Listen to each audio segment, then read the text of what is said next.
A torcida do Guarani tem chegado junto, a campanha está sendo um sucesso. Qual a importância desse momento do torcedor estar junto com o time e com a gestão? Primeiramente, muito feliz de poder participar aqui da nova campanha do sócio campeão do Guarani Futebol Clube. Uma honra para mim, aproveitando para chamar todo o torcedor bugrino para poder aderir a essa campanha, porque a gente tem aí os pacotes a partir de R$20 para poder ter acesso a todos os jogos. Então, galera, aqui no Shopping Dom Pedro, sócio campeão do Bugrão, então eu espero vocês aqui, beleza? Tamo junto!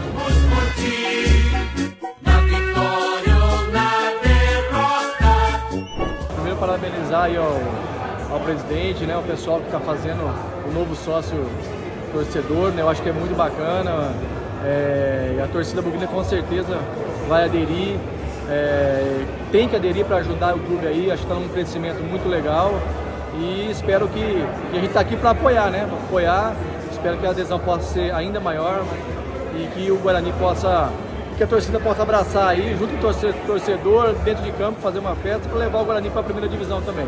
Valeu, um abraço!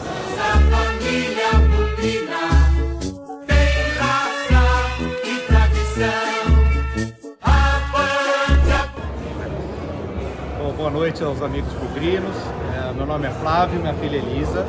Nós viemos aqui migrar para o novo programa, estou desde o primeiro programa do Sócio Torcedor, migrei para todos até hoje. Estou achando muito interessante esse novo programa, com o aplicativo, com toda essa promoção, com a loja super bem estruturada aqui.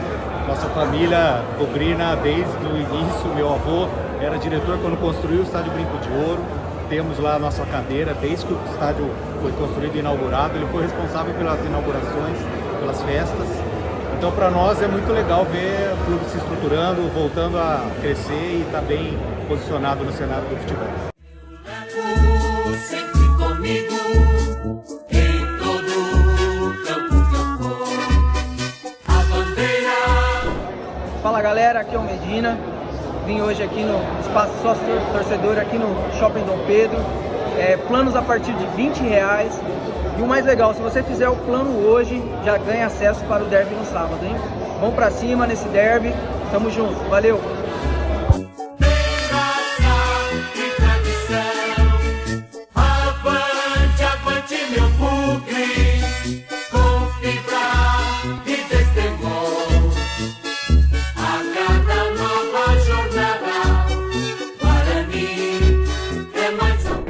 Olha, primeiro é parabenizar, a todo torcedor bugrino por mais essa adesão, mais uma prova de amor para com o clube.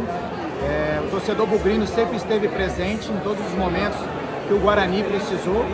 Hoje não é diferente, então mais esse plano que foi lançado pelo clube, então o torcedor abraçou essa ideia e a gente conta com essa adesão também, porque eu já vivenciei vários momentos dentro do Brinco de Ouro lotado e essa atmosfera de casa cheia, esse apoio da arquibancada sempre foi um diferencial para nós que trabalhamos no Guarani. Então, acredito que não será diferente desse momento, principalmente nesse término de competição que teremos daqui para frente. E mais uma vez contar com o apoio dos nossos torcedores em grande massa dentro do Brinco de Ouro, nos incentivando, nos empurrando, como sempre fez, fazendo a diferença para todas as conquistas que o Guarani teve ao longo da sua história. Então, parabéns ao torcedor bugrino por aderir mais a esse projeto do Guarani e eu tenho certeza que isso fortalecerá ainda mais o nosso clube. Um grande abraço a todos e obrigado.